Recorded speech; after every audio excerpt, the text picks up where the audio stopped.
हाय बेचारी बहू। सरिता की शादी एक अच्छे परिवार में हुई है। उसका पति रोहन उसे बहुत प्यार करता है। घर में उसकी सास शांति और ननद मीनाक्षी भी है, जो सरिता के किसी काम में दखल अंदाजी नहीं करती।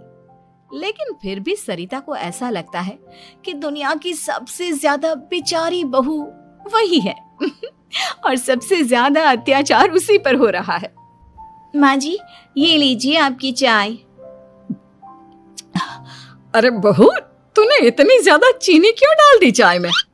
हाय हाय माँ जी, मैंने तो उतनी ही मीठी बनाई है जितनी मीठी आपको पसंद है। माँ जी, आपको तो मेरे हाथ की चाय अच्छी ही नहीं लगती। जब देखो कुछ न कुछ कमी निकाल ही देती हो।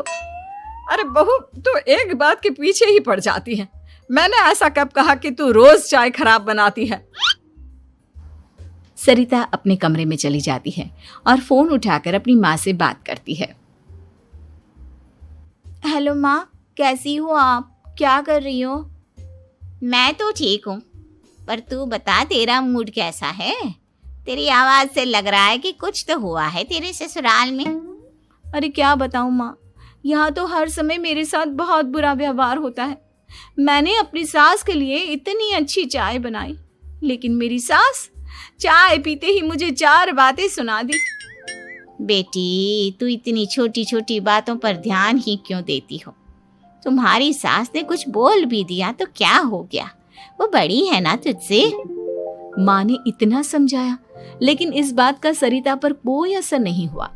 अपनी बेचारी बहू की छवि वो बदलना ही नहीं चाहती। अगली सुबह सब नाश्ते की टेबल पर बैठकर नाश्ता कर रहे थे, तभी सरिता ने अपने पति से कहा, सुनिए जी, मुझे ना आज बाजार से कुछ सामान लेकर आना है। आज आप ऑफिस से आने के बाद मुझे लेकर चलना ना। भाभी, मुझे भी कुछ किताबें खरीदनी है। आप दोनों जा ही रहे हो तो मेरी किताबें भी ले आना। लो, अभी तो बात ही की है बाजार जाने की, तो एक फरमाइश आ गई। माँ जी, आप भी बता दो कुछ, और हाँ, मोहल्ले वालों से भी बोल दो अगर वो कुछ मंगवाना चाहते हो तो।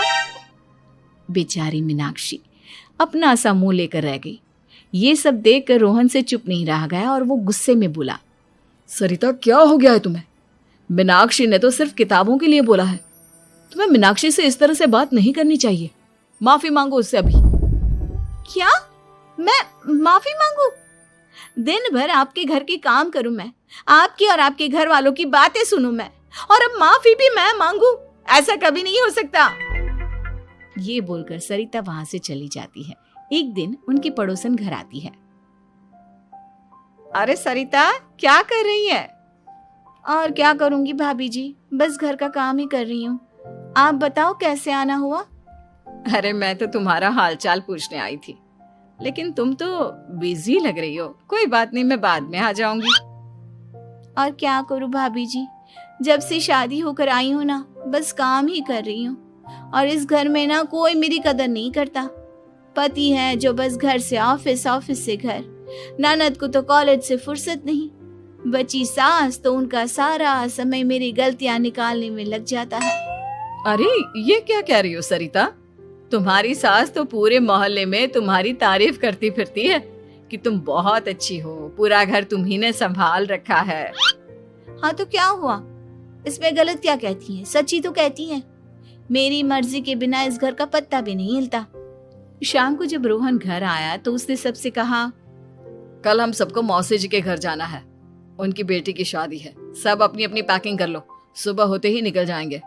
और सरिता, तुम कान खोलकर सुन लो, वहां जाकर किसी की बुराई भलाई शुरू मत कर देना, नहीं तो मुझसे बुरा कोई नहीं होगा।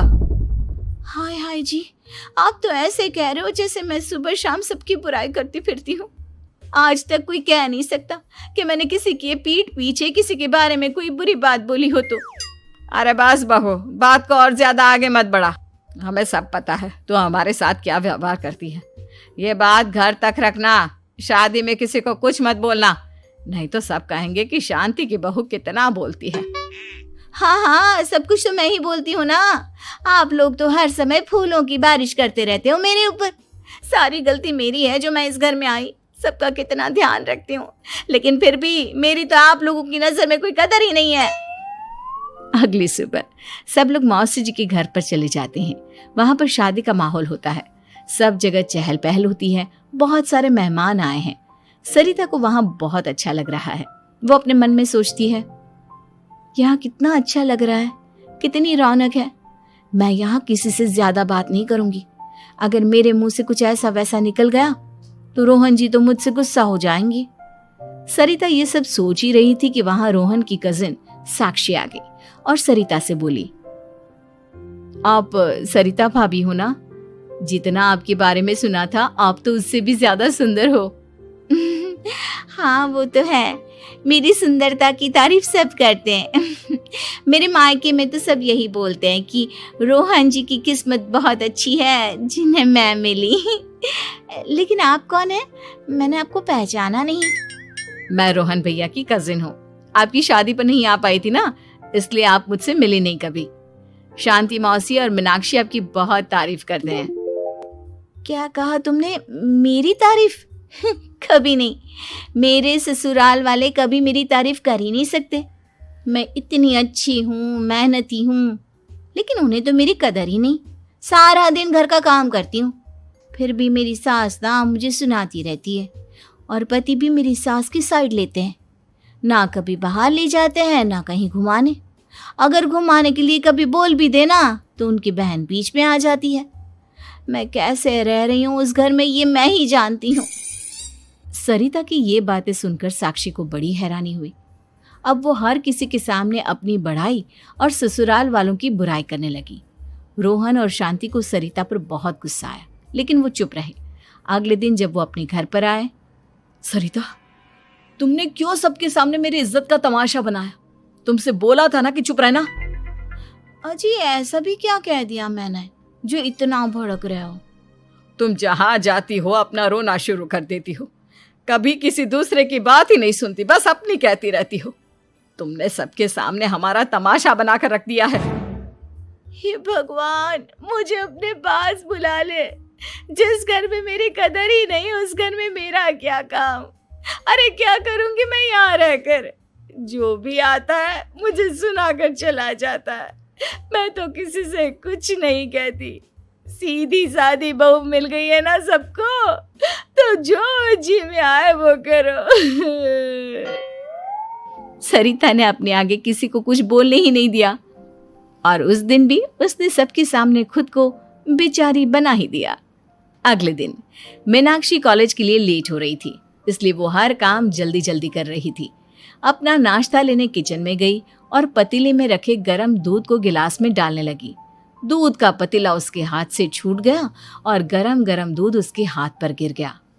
ओए माँ, हाय मेरा हाथ, माँ मेरा हाथ जल गया। मीनाक्षी की आवाज सुनकर सरिता दौड़ती हुई आई। ये क्या किया तुमने? तुम्हें नाश्ता चाहिए था तो मुझसे बोल देती, मैं क्या मना करती थी? अब पता नहीं कितने दिन की मुसीबत पाल ली तुमने। सरिता मीनाक्षी को उसके कमरे में ले गई और उसका बहुत ख्याल रखा। उसका इस तरह से ख्याल रखना शांति और रोहन को थोड़ा अजीब लगा। माँ, सरिता के दिमाग का भी कुछ पता नहीं। कल शादी में सबको इतना कुछ बोल कर आई है हमारे बारे में, और अब मीनाक्षी की कितनी अच्छी देखभाल कर रही है। ये ऐसा क्यों करती है? बेटा, तेरी बीवी की ना आदत हो गई है सबके सामने खुद को बेचारी दिखाने की, और आदत इतनी जल्दी नहीं बदलती।